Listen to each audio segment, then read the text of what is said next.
There are 12 triad shapes you need to learn across the fretboard, and these can be broken down into 4 zones or string sets. This means you only have to learn 3 simple shapes per zone to memorize them all and start using triads straight away.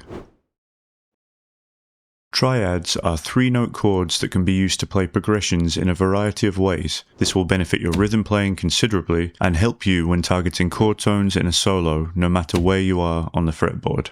A G major triad contains the notes G, B, and D, these being the 1st, 3rd, and 5th notes of the G major scale. Each triad shape will contain these notes in different orders, known as inversions. Let me walk you through the various kinds of inversions available. First of all, let's start with a very simple G major triad. This contains the notes G, B, and D, these being the 1st, 3rd, and 5th notes of the G major scale, with the 1 often being referred to as the root note of the chord. If you were to play a G major triad in this order, 1, 3, 5, you would call this the root position, as no inversion has taken place yet, and the root is the lowest note in the chord. If you were to play this triad again, but this time play the root on top, giving us 3, 5, 1, this would be called the first inversion. And if we were to change this order once more by putting the 3rd on top of the triad, giving us 5, 1, 3, this would be called a second inversion. You could take this one step further and create a 3rd inversion, which would occur when you have a 4-note chord, such as a G major 7 chord containing the intervals 1, 3, 5, and 7, but you would place the 7th at the bottom of the chord. You will have probably seen many examples of chord inversions before without realizing what they were.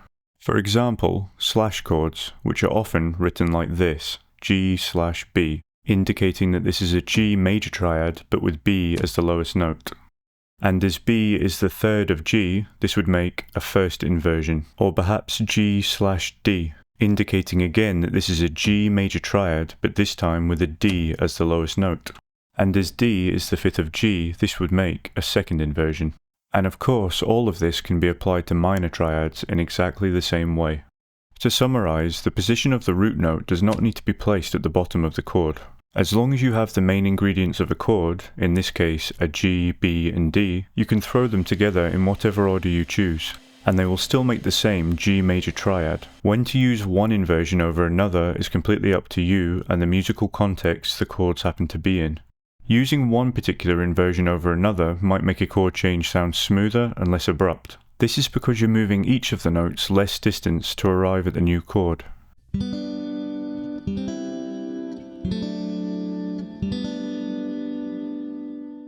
To begin learning each triad shape, we'll break the fretboard into 4 string sets, 1, 2, 3, and 4. Inside the first string set, we have 3 triad shapes. String set 2 contains these 3 triad shapes.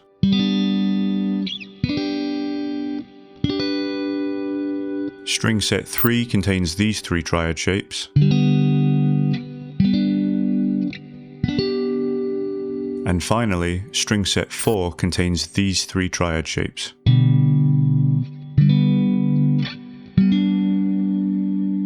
In total, this gives us only 12 shapes to learn. It's now your job to memorize each string set at a time and learn to shift between each triad shape without hesitation. Focusing on one string set at a time will make this process more manageable and far more enjoyable. I have a poster containing all of these triad shapes on my merch store if you would like a quick reference chart to help memorize these triads. It's very important to know where the root note is located in each triad shape, in this case, the G note. Knowing the root note locations will help you to play these same triad shapes in different keys. For example, if we wanted to play an A major triad in all 12 locations, you could shift every triad up 2 frets. This works as an exercise when first learning each shape in different keys, but doesn't exactly help you use these triads in real time during a song or solo. In reality, the best approach is to pick any root note on the fretboard and simply attach a triad based on the location of your chosen root note. If during a solo you wanted to target an A major triad, you would find the nearest A root note and then attach the relevant triad. Let's say the selected A note was on the B string 10th fret. You could use either this shape from string set 1 or this shape from string set 2. You could also target a triad much further away from your current soloing position and use pentatonic scales as pathways to get from one triad to another. With this approach, it helps to view triads as destination points and scales as the roads that connect them. If there was a 4-chord progression such as A, E, F sharp minor to D, you could use the A major pentatonic scale to solo over the entire progression, as these chords all belong to the key of A. However, blending in specific triads over each chord change will enable you to target notes within each chord. The result will sound far more musical. This is known as chord tone targeting. A question you may have at this point is, what about other chord types, such as minor chords? If you have watched my in-depth lesson on chord construction, then you will know that there are 4 triads: major, minor, augmented, and diminished. And the interval formula for each triad looks like this. The difference between a major triad and a minor triad is that the third has been flattened. Knowing this means you can simply lower the third by 1 fret in each major triad, which will now reveal all 12 minor triad shapes. You could apply the same logic to both the diminished and augmented triads to reveal their corresponding triad shapes also. So far, we have focused on triads in a soloing context, but triads can be a powerful tool for rhythm guitar also. In most situations when playing in a band, you will find using small 3-note voicings will work better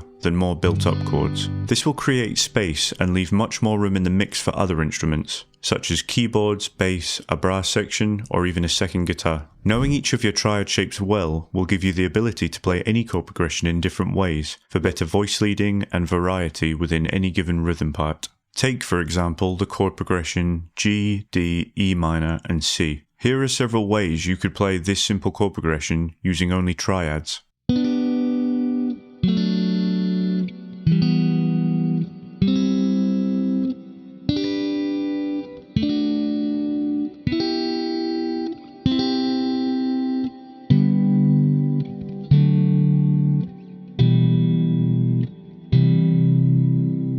As you can see, mastering triads will drastically improve both your lead and rhythm skills. Head over to the Samjamguitar merch store to pick up a triad chart, or if you want to learn how to solo across the entire fretboard using pentatonics, then click this video. Thanks for watching, and I'll see you in the next one.